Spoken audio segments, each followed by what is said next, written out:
Sold directly to you with massive savings. Nationwide sale now on to celebrate the opening of our new 20,000 square foot warehouse and showroom on the Old Airport Road, Santry. Order your free sample box online, delivery nationwide. Woodfloorstore.ie. Sale now on in Swords and Santry. The Saturday panel on Off the Ball. This is Off the Ball Saturday on News Talk. John Duggan with you through to 5. It is Fulham 1, Liverpool 0 in the Premier League on the opening day, Saturday-wise, of the season. And the second half is just underway. You can text us 53106. We're streaming the conversation as well. You can listen on News Talk. Watch us on the Off the Ball digital and social channels. For Periscope on Twitter, at Off the Ball, YouTube, Facebook and on the OTB Sports app. We're reviewing the sporting week. We're joined on the line by the Irish independent sports writer and the former Offaly hurler Michael Verney and the former Irish basketball team captain and coach Timmy McCarthy. Michael and Timmy, good afternoon. How are you, John? Hi, John. How are you doing? Hi, Michael. Good to hear from you. Good to speak to you, lads. We're going to start with the very sad news about the untimely passing of Dylan Quirk, 24-year-old Tipperary senior hurler. The Tipperary County Board issuing a statement last night which read that Tipperary GAA extends its heartfelt and sincere sympathies to Dan, Hazel, Shannon, Kelly and the extended Quirk family, also to the Clonalty Rossmore GAA club and his teammates on the sad and tragic passing of Clonalty Rossmore and Tipperary hurler Dylan Quirk. Dylan became ill during Friday evening's County Senior Hurling Championship game between Clonalty Rossmore and Kilroon McDonough's in Semple Stadium, was taken to Tipperary University Hospital in Clonmel where he passed away. Tipperary GAA wished to thank all of those who attended to Dylan in Semple Stadium and in Tipperary University Hospital this evening. As a mark of respect to Dylan, Tipperary GAA have called off all games due to take place in the County Hurling Championships this weekend. The GPA have also issued the following statement. The family, friends and teammates of Dylan Quirk are foremost in the thoughts of players across Ireland. We can't imagine your pain, but we'll walk with you and support you in any way you can. Rest easy, Dylan. We mourn your loss and celebrate your life. You will stay forever young. And tributes to Dylan from Uachtarán Heron, Michael D. Higgins and An Taoiseach Micheál Martin. And Michael, you played hurling, you covered the sport as a journalist. Just incredibly sad news today. It's very hard to get your head around, John, to be honest with you. Like Dylan Quirk was wing back for Tipperary there in this year's championship, and he's no longer with us now. It's just very, very, very hard to believe. We were hurling last night ourselves, and we just got word after the game that the Kilruan and Clonalty game had been called off and that there was something serious at play. And then obviously the news filtered through later last night. Just horrible, horrible news. 24 years of age. A man coming into his prime as a hurler, off the field, by all accounts, was described as a gentle giant, a guy who had time for absolutely everybody. Just really, really hard to get your head around it. Deepest sympathies to everybody in the Clonalty Rossmore club and his friends and family. I was at the 2018 county final. Dylan played when they beat Nina Rogue. It was their first county title to win in a while, and he was a big, big part of that and a big, big prospect within Tipperary hurling. Puts a lot of things into perspective, but just really, really hard to get your head around this one. And somebody with a bright future in the game at senior level, Michael. Yeah, big time, John. Yeah, he was probably maybe better known as a forward, but he was wing back this year, and he was one of their better players in what was not a great year for Tipperary. But a really, really bright prospect. Had to take a year out, a couple of years back, and then I think there was a couple of quotes going around last night. I just saw in a couple of tributes to him. He scored 4 points. He was man of the match in the league game in 2020, and he just talked about it.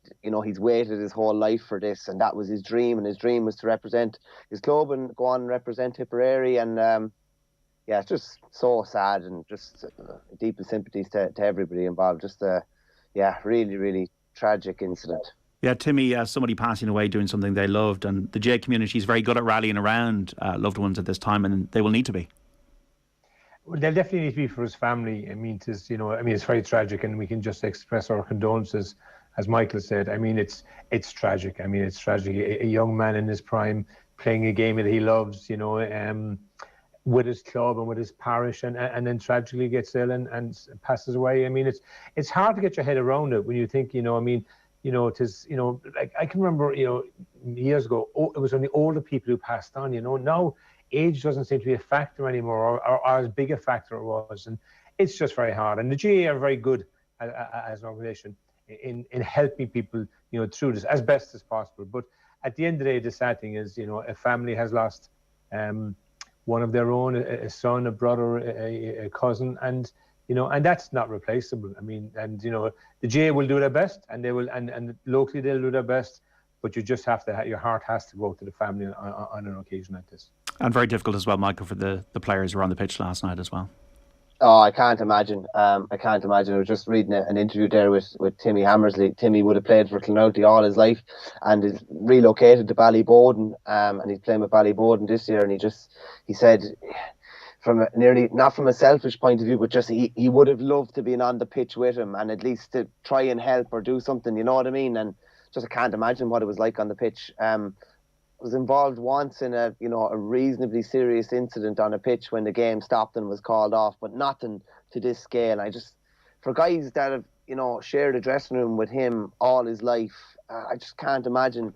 I can't imagine the sense of loss and grief. And it's only a couple of months since poor Damien Casey passed from Tyrone as well in tragic circumstances too. He'd probably be crowned Nicky Rackard hurler of the year this year. Like, the GAA has had a tough time the last couple of months with as Timmy says there, it's not older people, it's active inter-county players, and just really, really horrible for everybody involved. Okay, Michael, and to me, well said. I think sport is what binds us. A very difficult day for the local community in Tipperary. Our thoughts and sympathies are with Dylan's family, friends and teammates. Let's take an ad break. We're going to return with the Saturday panel after this.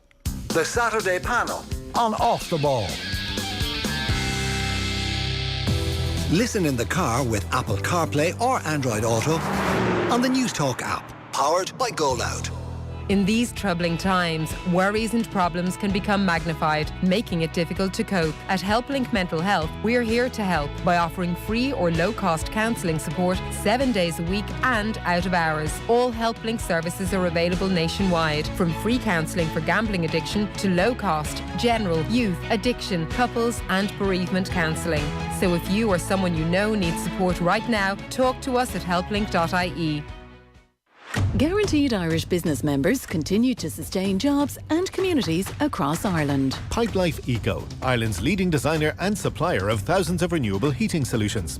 Established in 1970, Pipelife Eco is your one-stop shop for complete renewable heating solutions. From market-leading products, free initial advice, through to bespoke design, final commissioning and technical support. To find out more, visit their website www.pipelifeeco.ie. So look out for the G, guaranteedirish.ie. All together better. Mr. Blue Sky, please tell us why. The Lotto jackpot is a guaranteed €2 million. Play responsibly in-store, in-app or at lottery.ie. The National Lottery. It could be you. What are you looking forward to for the new season? Watching every unexpected moment with a Now Sports Day membership for $11.99. Like Leicester coming from nowhere and beating the odds in 2016. Absolutely sensational. Yeah, our two Premier League giants battling it out for the title. Doesn't get much better than that. It's moments like these that I want to say, I saw it happen. Stream the Premier League with a Now Sports Day membership for $11.99. Search nowtv.com. 18 plus. Content streamed via internet. Terms apply. Good passengers of flight AGN 101, please proceed to bagging area where you may or may not collect your bags. Ever wanted to know exactly where your luggage is? With Bluetooth trackers from Apple and Tile, now you can. Attach to keys, wallets, laptops, and even your travel luggage. Then use the app to find them. Trackers can help you locate your valuables on a map and even show you the last time they were with you. Trackers, available now from Harvey Norman, your technology specialist. Go! The Saturday panel on Off the Ball. This is Off the Ball Saturday on News Talk. John Duggan with you through to 5. There is 55 minutes on the watch at Craven Cottage. It is Fulham 1, Liverpool 0 in the Premier League. We're reviewing the sporting week with Michael Verney of the Irish Independent and the former Irish basketball team captain and coach, Timmy McCarthy. Michael, are you buzzed about the Premier League's return? The GAA season's over at an inter-county level now. How are you feeling about it? What I love about the Premier League is anybody can beat anybody else on a given day, and that's what Fulham are at the moment looking like they could do. I'm probably a bit of an outlier, John. I'm not particularly looking forward to it. And apart from my WhatsApp groups that have been dormant for the last couple of months, starting to fire into action again, I wouldn't have paid too much attention to it now, to be honest with you. But listen, it's all for me. It's something probably that's there in the background.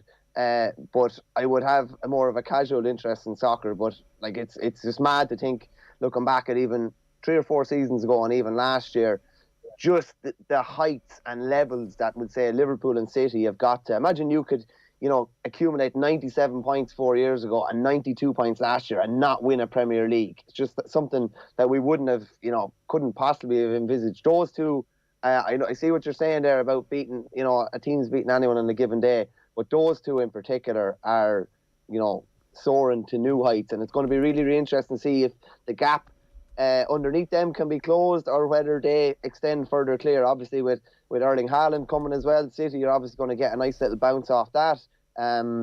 But I wouldn't be mad into it. Like as I said, I'm a bit of an outlier. I cancelled my sports subscription on Sky last week, the week before the Premier League returns. So I'm probably not. I'm probably an exception to the rule, I'd say. Well, that's interesting. Fulham have just hit the post, by the way. Are your mates mad about it? Are they crazy? Liverpool or United or other clubs? Yeah, big. Probably mostly Liverpool, United. Yeah, and it's just hopping over and back in WhatsApp groups. And do they go over? Is it their passion? Yeah, they're both absolutely mad. They're all mad into it. The big guys over there that would be over in Anfield 4 or 5 times a year. I was actually at the Champions. I went over to Madrid for the Champions League final 4 years ago, which was an unbelievable experience, especially because I have some loyalties to Liverpool, but kind of casual loyalties.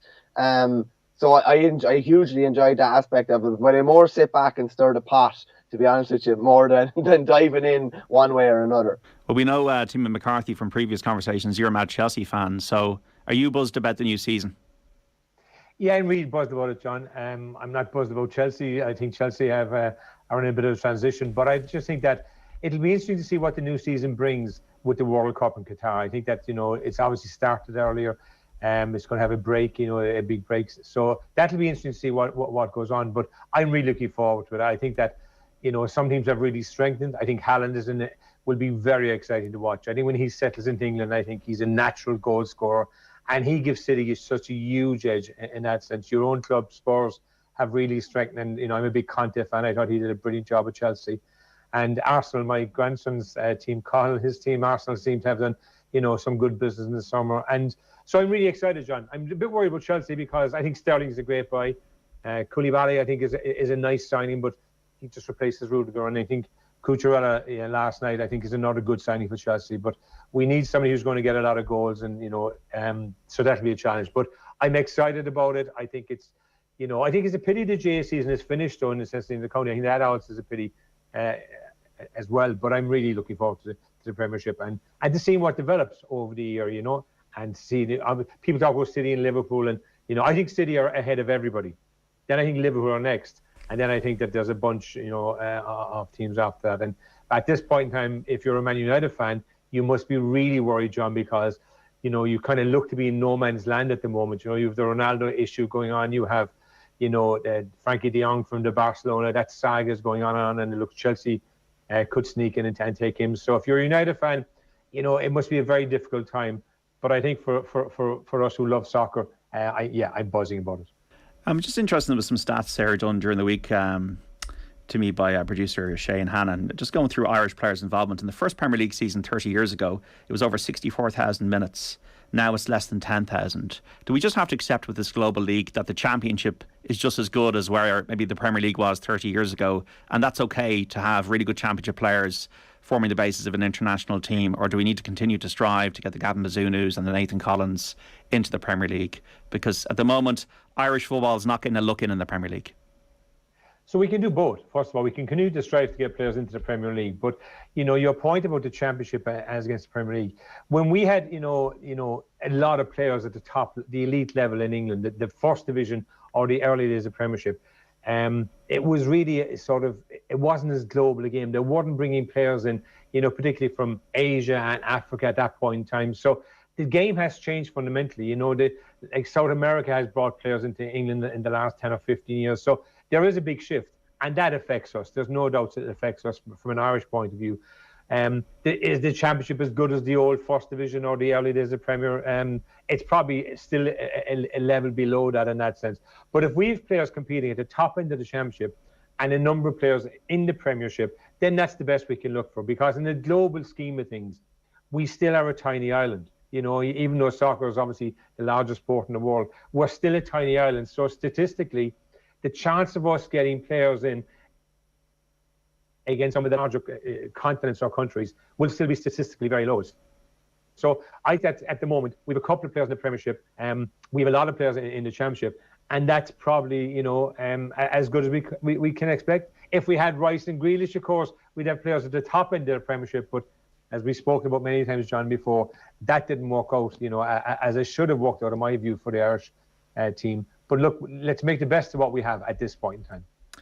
Also during the week, Michael, Derek Lyng got the Kilkenny gig, and it seems like a logical choice, doesn't it? 6 All-Irelands. He's very much a player in the mould of Cody. He was very much a guy in the end room and midfield as a work rate player, obviously talented as well. Selector under Cody, 14 and 15, won the All-Ireland under-20s with the team as manager this year. Little fanfare about it.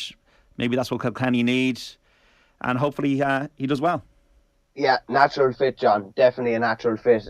Just reading Eddie Brendan in her own paper yesterday saying there was 2 guys in the Kilkenny dressing room that didn't speak too often, but when they did, his ears pricked up and everybody listened. One was Noel Hickey, the other was Derek Lyng. 2 guys that generally their actions spoke louder than words on the pitch. He served his apprenticeship under Cody, stepped into the under-20 gig, probably had a season or 2, probably tricky enough where they learned a lot and results didn't go their way, and they obviously won the All-Ireland this year.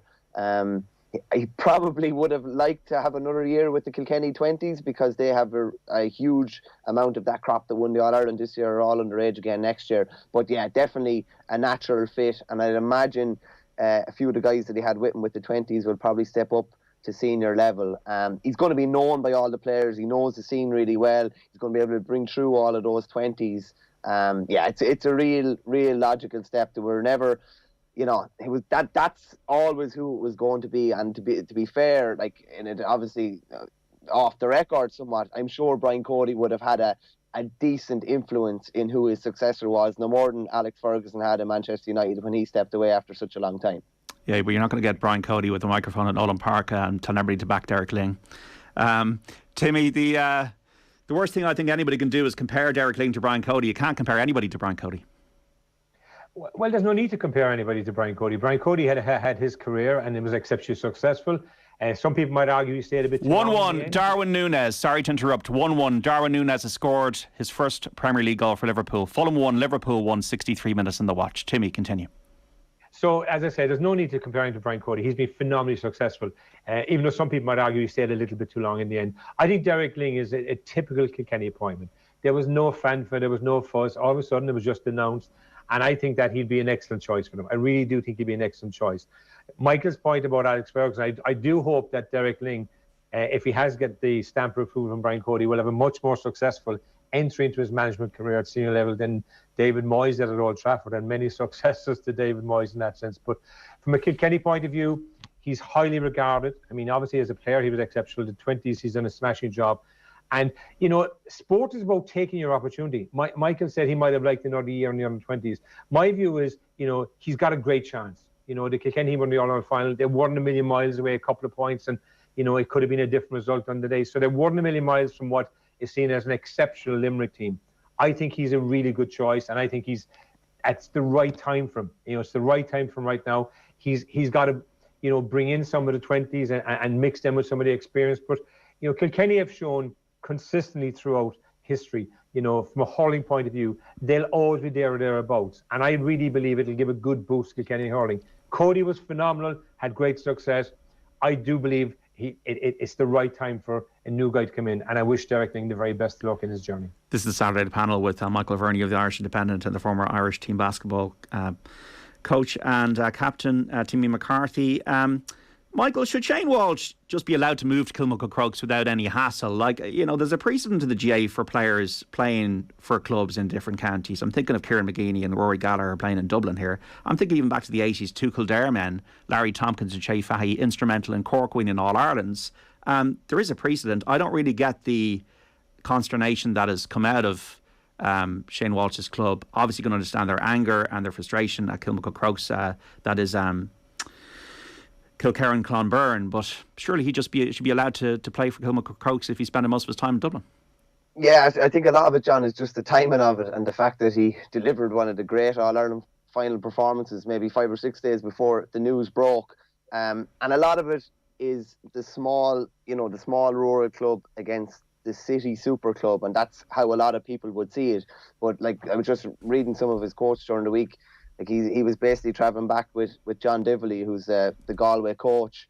Like, I drive home to training for matches when I can. It's an hour and a half, and I'd be dead by the time I got home. I'd have to drive home during the day, and I'd be struggling for a couple of days. To go and do that for your club is a massive, massive commitment. He also said that, you know, he wants to finish his career in Kilkenny and Clonberne. You know, if I go and move to Melbourne or wherever, and I go and play with a club over there, it's not an issue. You're just plying your trade somewhere else, and you're probably always going to come back. And I definitely think it's his intention to come back. It's probably just not feasible for him to be doing that type of driving. And he's obviously in college trying to study and put hours into that as well. It's probably just the timing of it, John, really. Probably the timing of it all. And just in the wake of the All-Ireland final, if this had come out February, March, I think there would still be a reasonably big deal about it, but it wouldn't be as big of a deal as has been made of it now.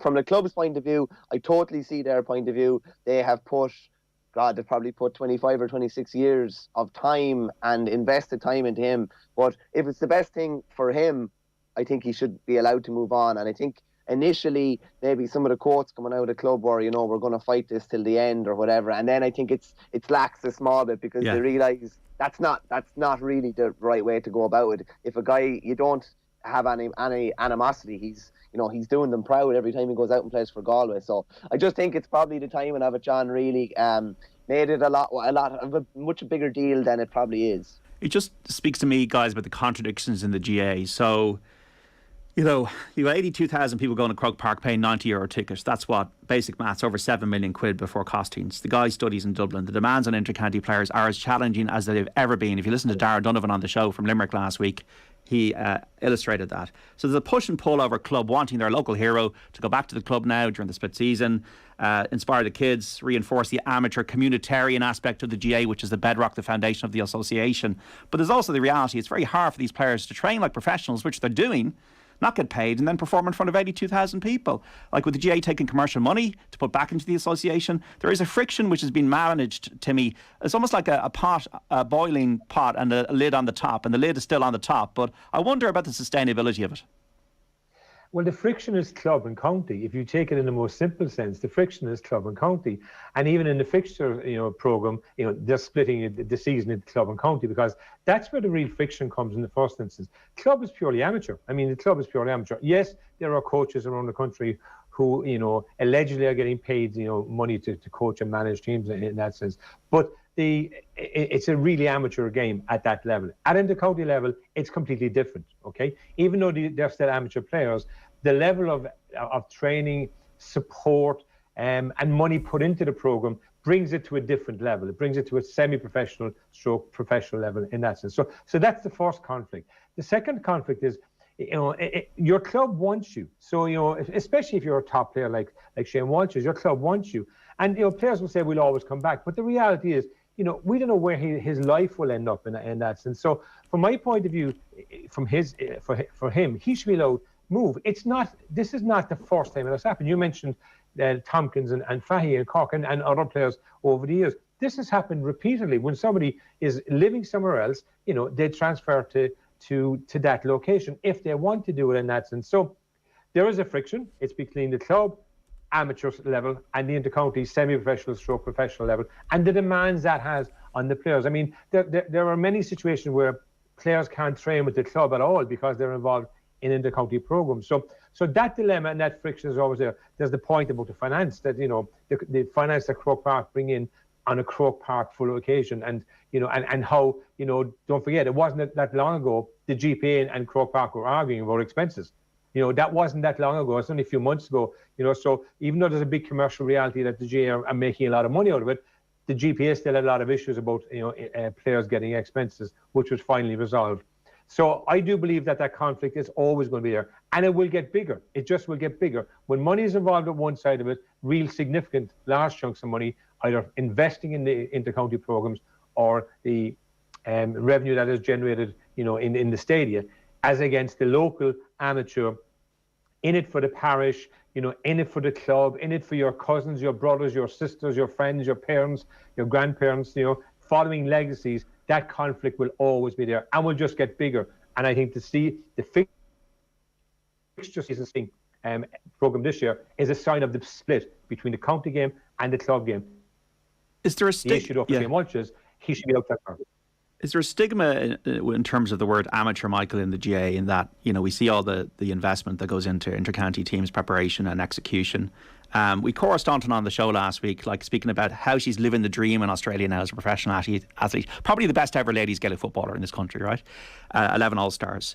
So the amateur ethos of GAA is one thing, but I'm just wondering how many GAA players, if they had the opportunity, like Cora has at the moment, to play sport professionally, if they got the chance, I'd say the number would be quite significant. We've got Vicky Wall going down to Australia now to live the dream. Obviously, he's not with me, they're playing at the moment, but the pressures will come on in Australia for more extended contracts. There'll be choices to be made. There is actually a pathway now in ladies Gaelic football that doesn't exist in any of the other codes, doesn't exist in camogie, doesn't exist in men's Gaelic football, doesn't exist in hurling.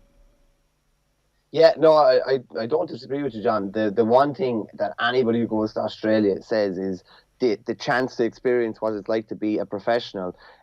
Because basically, and I know it's said over and over again, the hours that are put into inter-county are absolutely huge. But at the end of the day, you are getting up and going teaching, you are getting up and going doing whatever you're doing the next day. And just on that as well, the whole amateur, it's amateur probably in name only. Where are the farmers at inter-county level? Where are the plumbers? Where are the electricians, the builders? It's just probably not feasible to be doing manual labour and playing inter-county at any level anymore. It's just not. It's not possible, because you need to be resting. You need to be resting every minute you're not training. If you're putting 30 or whatever hours into it, you need to be resting the rest of the time. So, it is. Let's call a spade a spade. It is amateur in name only now. The amount of time that goes into it. That's why I think 2 or 3 weeks more of the inter-county calendar would be enough. I don't think we need a big 6 or 8 week extra block or anything like that. I think the 2 or 3 weeks would be more than enough. I think it cuts down the pre-season, which players are happy with. It makes their inter-county season not, a huge amount shorter, but enough shorter for them to have a bit more time to focus on some other things outside the GAA. So if you're not let back till a certain time, which generally teams are starting to abide by that now, the pre-season is 4 to 6 weeks before your league and you're ready to go then. I think players are an awful lot happier with that, because it had ran out of control. And that's not to say within that 7 or 8 months that they're there, it's not unbelievably intense. It's full bore and it's non-stop. And yeah, listen, it's amateur, but it's amateur in name only. Let's call it a spade a spade. 43 goals is what Alexander Mitrovic scored for Fulham last season. He's got 2 today, and they're back in front now against Liverpool, 2-1 at Craven Cottage, where the 73 minutes on the watch, Alexander Mitrovic from the penalty spot. Liverpool fans, it's not going your way in the sun in London today, and Fulham are 2-1 up, so an amazing start to the season for them if it stays that way. You're disappointed. Why are you disappointed, Timmy, that the inter-county season's over right now? People might make the argument, well, the clubs need their time. Players have had a long enough run. It's been a long enough road, and we need to just let players go back to their clubs now. Well, I'm disappointed for a few reasons. First of all, we have fine summer's day, okay, and the pitches are in their best condition, and I think it's great. It would be great to see the best players in the country, performing in the best conditions, and traditionally, July and August and September tend to be the best conditions to play football. That's the first thing. Secondly, I think from a sport point of view, if you're marketing a sport, you need to extend it. I mean, Michael made a point about the pre-season, and I think that's very good if they can actually abide by the rules, because many clubs have got caught, or many counties have got caught breaking pre-season rules, even during COVID. So I think that for me, I missed in the best time of the year for football and hurling and camogie and ladies football, when there should be when the game's at its pomp, you don't have the best players on display. Second point is you're forcing the calendar then, so you're bringing in things like penalty shootouts, because the reason penalty shootouts are now part of the inter-county season is because of time. It's not because that the GAA really wants penalty shootouts. It's because the calendar is restricted, so you're forcing teams out into extra time in penalty shootouts. And we've had some games during the year. I remember the Clare Limerick game in which went extra time. Wouldn't that have been brilliant to have another day out to see that? So the calendar is restricted, so therefore it forces things like extra time and penalty shootouts. I don't mind extra time and penalty shootouts on the second drawn game, but I think after the first game, players and teams should be given the chance to have another day out to see can they get over the line, and that's it. So 2 factors: the best weather, we don't see the best players in the country because it's finished, and we've shortened the season, which has brought in extra time and penalties, which really doesn't need to be brought in other than you have a fixture congestion. Okay, got to take a break. Going to come back with this topic with Michael Verney and Timmy McCarthy after the news, which is coming up right now. On 106 to 108 FM, on the News Talk app, powered by Go Loud and smart speakers. This is News Talk. It's 2 o'clock. Good afternoon. I'm Sarah Jane Tobin. The Minister for Foreign Affairs, Simon Coveney, has called for a de-escalation of tensions in and around Gaza. He says he's deeply concerned about the current escalation of violence in the region, the impact of Israeli strikes on civilians, and the indiscriminate firing of rockets from Gaza. Minister Coveney says Ireland is calling for everybody to act with restraint and reduce tensions.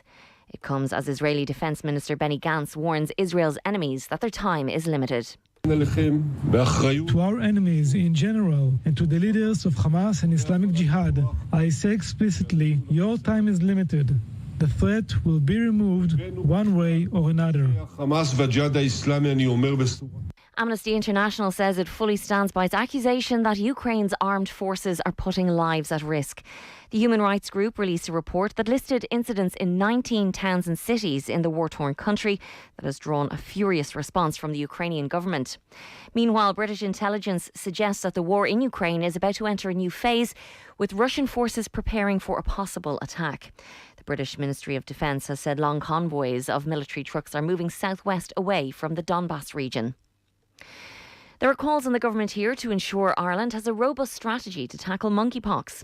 Fine Gael Senator Jerry Buttimer says he's written to the Health Minister Stephen Donnelly proposing a meeting of all the main public health workers and relevant groups to make sure we protect those most vulnerable to the virus. Senator Buttimer says as cases slowly climb here, it's important that we stay ahead. It's important that Minister Donnelly and the Department of Health, in conjunction with the HSE, proceed with urgency to develop a clear strategy around the vaccination process and to, with alacrity, source the vaccine and administer it as a matter of urgency. And Dublin bus drivers could be in line for a €7,000 bonus to combat the cost of living. More than 2,800 drivers will be affected by the pay increase, which is set to be balloted next week. The Irish Independent reports it amounts to around a 15.5% wage hike over 5 years. SIP2 and the National Bus and Rail Workers Union have not issued a recommendation. That's all for now. It's 2:02. News Talk weather. Thanks to Ryanair. Summer in Mullingar or Malaga, your choice is easy with Ryanair's low fares. A few isolated showers are around today in Connacht and Ulster, but by this evening, sunny spells will develop across the country as the clouds begin to break, with highest temperatures of 16 to 20 degrees. And now you're up to date on News Talk. The Saturday panel on Off the Ball. This is Off the Ball Saturday on News Talk. John Duggan with you through to 5 on the Saturday panel with Michael Verney of the Irish Independent, the former Offaly hurler, and also Timmy McCarthy, the ex-Irish basketball player and coach. It is Fulham 2, Liverpool 1 in the Premier League. Alexander Mitrovic with 2 goals for Fulham, 1 from the penalty spot. Darwin Núñez scoring for Liverpool on his first Premier League start, but Liverpool trailing in that one with 79 minutes on the watch. We also have matches elsewhere today in the Premier League and in the Championship, so plenty to get through between now and 5 o'clock. We've got Football Saturday between 3 and 5 with Mark Lawrenson joining Dan McDonnell and Johnny Ward. Really looking forward to the first Football Saturday of the new season. And Norwich have equalised against Wigan. So it's now Norwich 1, Wigan 1, that game at Carrow Road in the Championship. And let's just go through the match there and the lineups. So we have James McLean scoring to open the scoring for Wigan. And Will Keane is also playing for them. And we have Andrew Omabamidele playing for Norwich. So a lot of Irish on show in the Championship at the moment. Michael Verney got a text in here on 53106 about the split season and club and county and all that, and you're a club player. Does Michael think the split season suits the elite players like TJ Reid, who goes from club to county, back to club 12 months around with no break, says Conor in Limerick. I don't know what about my opinion, but TJ Reid definitely doesn't like it anyway, and he said as much in media dealings yesterday. Some county players will like it because it's maybe a bit of a change of pace, and you're taking things down a notch, going back to your club.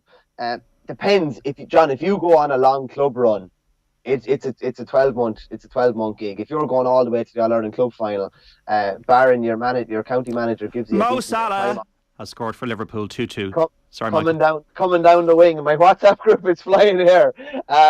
Listen, depends how far your club goes, John. If you go on an All-Ireland club run or a Leinster campaign or a Munster campaign, your season's going to be pretty long, and it needs a lot of management by your inter-county manager to make sure that you're getting a break before you go back in. The thing about the split season is, though, John, it's not technically really built for the elite player. It's built for the other 97 or 98%. That's why the club has been put centre stage during that time. Do you agree with it? I do agree with it. I think 2 to 3 more weeks to let things breathe a small bit. Like from a working point of view, you were the same, John. You went from All-Ireland hurling final weekend and all the build up. I had a great time. I tell you that last 3 weeks I had a great time going on the All-Ireland circuit. I was out at the Dublin Kerry game. I was out at the obviously you're working during the week and you're building up to it, but then it's over. It's actually if you're actually covering the sport, if you're following sport, it's great because the only thing you need to worry about now is soccer. Yeah, well, fair point. Yeah, I just think it needs another week or two to breathe. Like between the two All-Ireland finals, they probably have an extra week between them. There was a time there in probably early May where there were that many games going on that it was hard to keep up with what was going on. Things just need to breathe a small bit. And yet Kerry have a 4-week break, and yet Limerick have a 4-week break. So I think that needs to be refined a bit more. But I like anybody calling for All-Ireland to go back to September, just don't see it happening. I think this will be tweaked and they'll come to a kind of a happier resolution for all, but I definitely think the split season is here to stay. Fulham 2, Liverpool 2. I have no issue with the split season. I think it's good for club players. My issue is all these preliminary competitions earlier in the year in inter-county level that don't mean as much. All these McGrath Cups and Walsh Cups, I'm sure they're brilliant in their own right. But if you're squeezing, as Timmy said, penalty shootouts and extra time, I was at the Clare Limerick game. You know, the obvious benefit of having a Clare Limerick replay in the Munster hurling final, filling Semple Stadium, 54,000 people again, or whatever the attendance is, and getting the significant gate receipts to put back into the association at the club game. We'd all be down there for the second day. I don't really understand it. I don't understand, the league, to be honest, is a meaningless competition compared to the championship. You need to have a season starting later in the year, March or April, and having a bigger championship with matches played until August in good weather. That's the... John, yeah, I've been trying to incorporate league into championship in some way. Yeah, well, the Champions League is the obvious thing for football, but Congress, was too conservative around that last year. Because the provincial councils were too strong. It didn't happen, but if it had happened and the All-Ireland finals had been ended in draws and gone to extra time, I wouldn't be able to handle extra time in an All-Ireland final. If you get that far, you need another day. They potentially could have been decided at extra time. Wouldn't have been penalties first day out, but it could have been penalties second day out. All-Ireland finals in particular, that has to go to a replay. And from an association point of view, as you say, from the financial point of view, you'd imagine they'd be loving that. Yeah, but I think it was 73 million was the last figure I saw before COVID of what they were generating. They're putting back into the association. I'd love to see what the figure is going to be for a season like this season. Because the gate receipts are going to be down if you're having less replays and if you're squeezing things in. Now next year they'll have more football matches in the kind of the latter stages and groups and that kind of thing. But look, it's probably a conversation for another day, and I don't want to bore people about it. But it is an interesting conversation because there's no intercounty. All these stars, like talking about Shane Walsh, David Clifford, we're not going to see them again now until next February, March, which I don't know about that. We're going to speak about rivalries because. When did they get too far? Max Verstappen was this week criticising Red Bull fans who burned Lewis Hamilton merchandise. So perhaps if they were nicer to each other, maybe this wouldn't have happened. Perhaps it's just the feature of society these days. Fair play to Max for calling Lewis out. But is something, Timmy, a rivalry only a rivalry when it's bitter? No, it's not only when it's bitter. I mean, there are many great rivalries that but there is always an angle to it, though. The rivalries. If you think across a lot of sports, right? I mean, so in my life, one of the big rivalries was Cork Hibs and Cork Celtic in the League of Ireland in the 70s. I was a teenager, and that was a huge rivalry. But there was no bitterness. We wanted it. I was a Hibs fan, and my friends were Celtic fans, so I wanted them to lose, and they wanted us to lose. But there was no real bitterness in it. I mean, if you think of some of the other rivalries, Boston Celtics and LA Lakers, and in the NBA was phenomenal rivalry in that sense. And so I don't believe rivalries have to be bitter to be a rivalry. Cork and Kerry in football, or Cork and Tip and hurling would be two other ones that would come to mind from my perspective in that sense. But I do believe at times, and it could be modern society, I do believe in any time some people take it over the top. Some people go a step too far in trying to prove their loyalty to one side or disloyalty to the other side in that sense, and then you end up with burning your jerseys and that type of stupidity really in that sense. So I think rivalries have to have an edge though. I think there needs to be an edge, there needs to be a competitive edge, there needs to be, it must mean something to get something over on your opponents. I mean, in my career with Blue Demons, Neptune were our big rivals, and if we beat them or they beat us, you had bragging rights. It was a big thing in Cork in the 80s in basketball. It was, you had big bragging rights for the period until you got a chance to turn them over at the next time. So it must have an edge. It must mean something. It must mean a lot to the players in the first instance, in management, and it must mean a lot then to the supporters in that sense, be it hurling, football, soccer, basketball, whatever sport. But it doesn't have to be bitter. I think there's no need for bitterness in any sport. Yeah. I think that there should be competitiveness, there should be edge, there should be toughness, fierceness, but it should be, all for the right reasons. Yeah, I think edge and dislike are acceptable. I think hate is when it goes over the line, doesn't it, Michael? Yeah, I don't condone any of that type of shenanigans, but I have to say I think bitter is better. When the bitterness there between, look at F1. We're talking about Verstappen and Hamilton now. Look at Prost and Senna. There was a bitterness there. Look at James Hunt and Niki Lauda, and anybody that's seen Rush will see the bitterness that's there.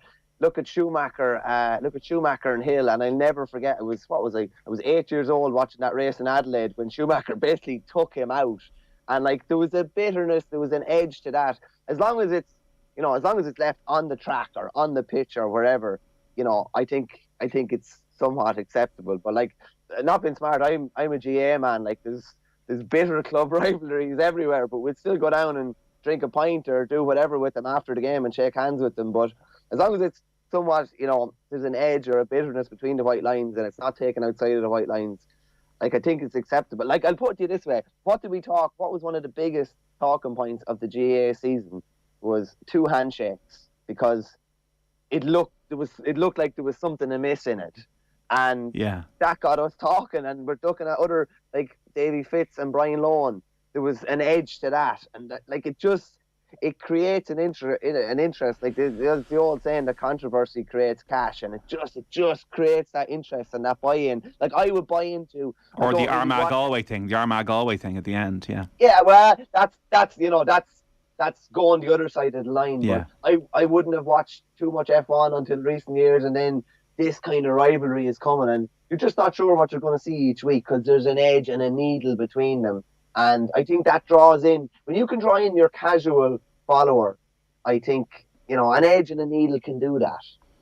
Yeah, I think the great thing about the handshakes that we even talk about that is how great the GAA supporters are with each other, that they mingle together, that they go to matches together. I think they're the best fans in the world.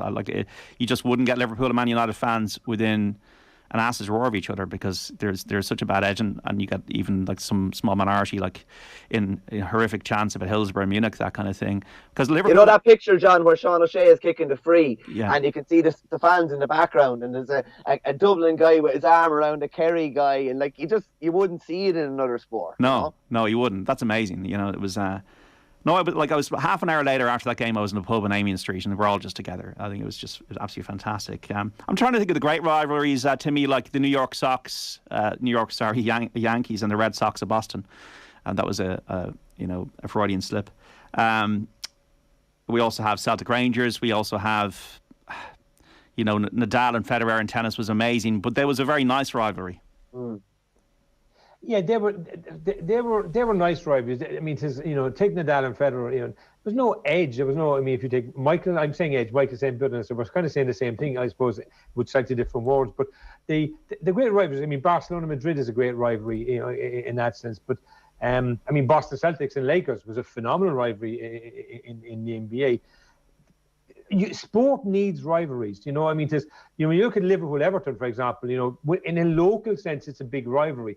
But on the big sense, it's not. On the big stage, it's not a big rivalry. On the big stage, the neutral stage, Liverpool United is a bigger rivalry in that sense. But sports needs rivalries. I mean, growing up in Cork, okay, and we were getting beat probably most years by Kerry, but it was a big rivalry. Cork-Kerry football was a huge rivalry.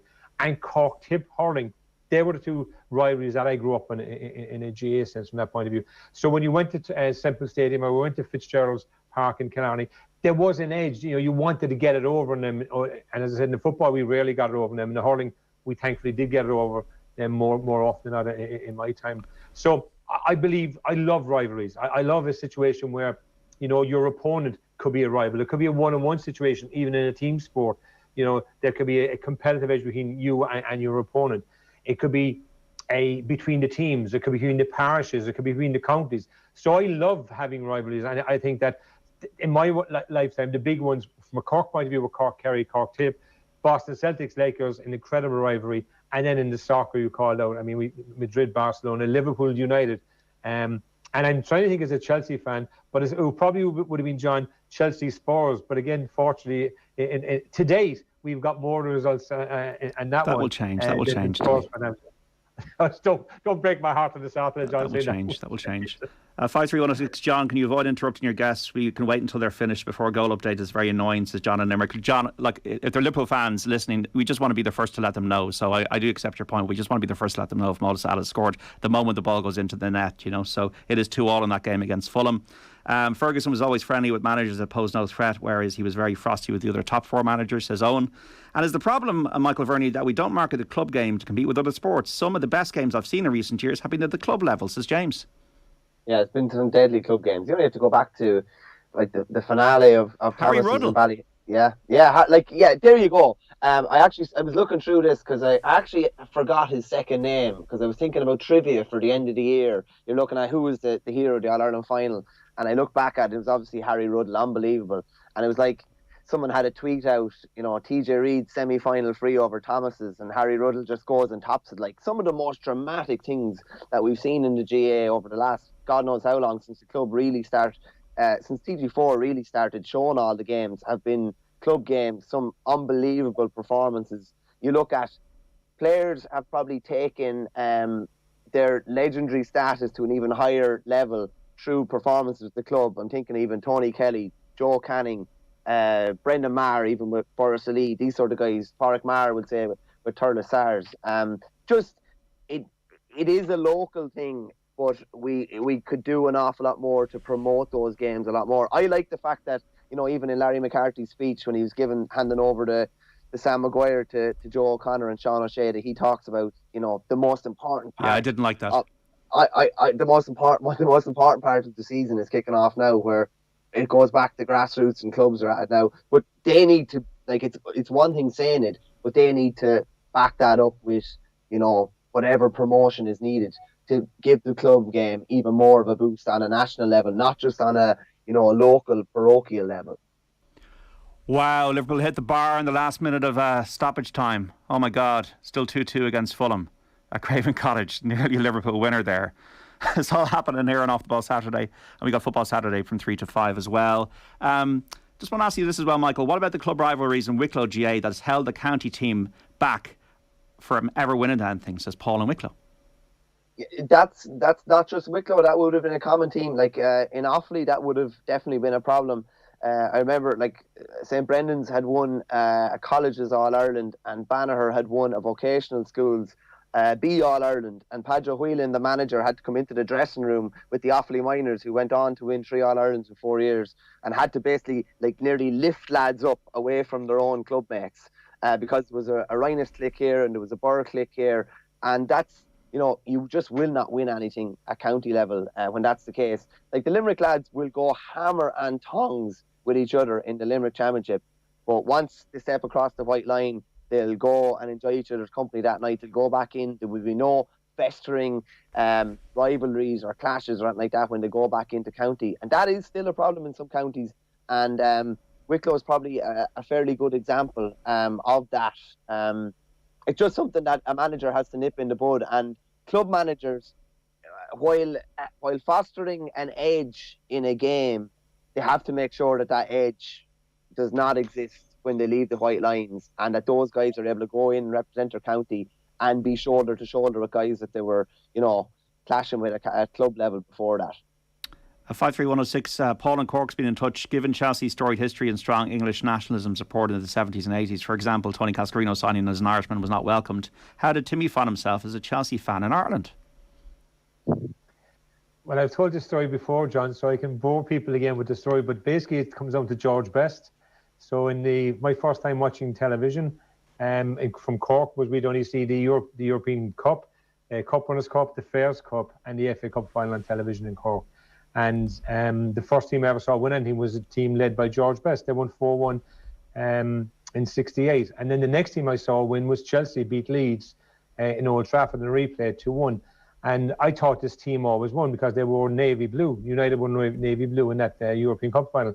So I thought this team in navy blue always won. So I said I better start following them. And then I had 30 years of hardship for making that decision. So I blame George Best for following Chelsea. Very good, very good. Just to finish, LIV Golf is doing my head in, maybe other people as well. Maybe people are bored by the thing though. But has Tiger Woods shown Michael Verney that prestige and legacy and competition is more important than money, apparently turning down $700 to $800 million to go to LIV? Yeah, it's a big statement, and probably a statement that golf probably needed. They needed somebody like that to make a statement like that. Yeah, listen, there's probably a lot of golfers that have tarnished their reputation. Golfers that, you, me, and a lot of other people who would probably have enjoyed watching in Ryder Cups and enjoyed the buzz they bring to it, the energy and enthusiasm they bring to it. But like, you can't just turn a blind eye to, essentially, if they said they were filling their pockets and this is purely a financial decision, you maybe be able to have somewhat respect for them. But the fact that they're glassing over, like, this is purely a financial decision, and trying to defend anything that's going on in Saudi Arabia is like, it's defending the indefensible. So I'd have more respect for these guys if they actually just stood up and said what was the actual reasoning behind them signing. And I think Tiger and others, God, we're going to see more. We're going to see more moving over the next while, and even to they got the big presenter there. Fearty is after moving over as well, which is a big, that's a big deal. But I won't be watching anyway. It's be the majors that I'd still be watching, but maybe the quality of golf is going to be eroded significantly as a result of this. And it'd be amazing to see. I'd just love to be having this conversation in 5 years, see where golf is in 5 years. But this is totally changing the game at the moment. Well, it's an attempted takeover by the Saudis with Greg Norman as their point man, and he's got a lot of resentment about the fact that his World Tour idea was scuppered 3 decades ago. So he's hell-bent on using this money to sign these players and fracture the tour and possibly take over golf. It will be impossible to do so with the 4 majors and the prestige they have, but it'll only be about 4 weeks a year if this continues to go this way. So Tiger Woods and Rory McIlroy deserve a lot of credit for standing up to this.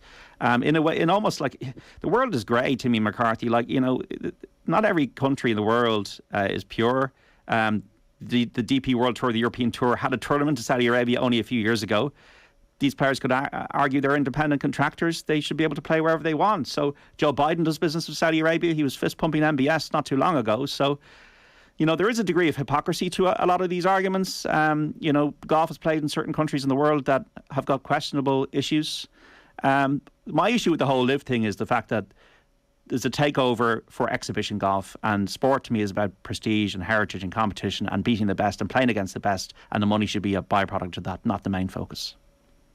So I would agree, John, with some of your sentiments. I think the LIV Golf situation is very interesting. I think that some of the early players that went out for money and came up with concocted stories about everything else, right? I think DeChambeau and Koepka came out and said we took the money. I mean, they just came out as clearly and said they took the money in that sense. I think it's kind of easy for Tiger to turn out 800 million when he probably has, $1 billion in the bank account. So, but Tiger's about the legacy of the game, and that's what, you have to admire in his context.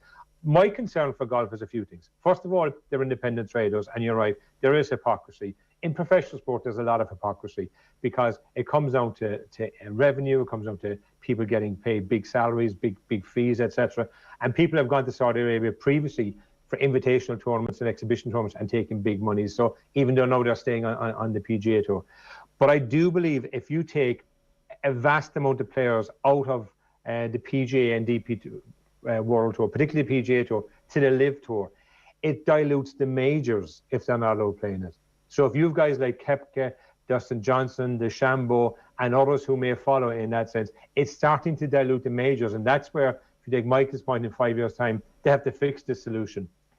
Greg Norman is probably the worst guy in the because it was failed for three decades ago to be lead, because he's antagonising to the PGA and antagonising to the RNAs. So that's a challenge for the LIV Tour. But it's exhibition golf. I mean, if you think that you come last in the tour, the 3-day tournament, and you get a couple $100,000, and so some guys in the DP world are getting that for winning. So it's a real issue financially. But my issue with it is that golf needs to have the best players competing for the majors to maintain the legacy of the majors. And if you start to exclude people, irrespective of their decision to go one way or the other, in a world where tours have gone and played, and players have gone and played in places like Saudi Arabia and other places in that sense, then you end up diluting the sport. And that's my big concern for golf, is that they need to figure a way out to allow the best players in the world, who are professional players, irrespective of what tour they're on, to compete for the majors, if you're to maintain the integrity of the majors. Think about it in a GAA sense, right? And let's just use, hurling at this point in time. Imagine that, you have a situation where you say that Limerick and Kilkenny have the biggest benefactors, okay, in the next 10 years. And then because the benefactors may have a question mark about them, you exclude them from the All-Ireland. All you're doing is diluting the All-Ireland. That will never happen, obviously, in a GAA sense, but it's happening right now in golf. Okay, Timmy McCarthy, I suppose one thing that they will have the exemptions, but those exemptions won't last forever. So appreciate your time, Timmy McCarthy, former Irish team basketball captain and coach, and Michael Verney of the Irish Independent. Have a great Saturday, have a great weekend, folks, and thanks for coming on the Saturday panel. Thanks, John. Cheers, Timmy. Good to talk to you, Mike. Cheers, guys. Good luck. Okay, we're back after this break with the team news in the Premier League. It's finished to Fulham 2, Liverpool 2. We'll also have reaction from Jurgen Klopp and Marco Silva ahead of Football Saturday between 3 and 5. Off the ball on News Talk. Future proof. The fastest animal on land is, of course, the cheetah, topping out at an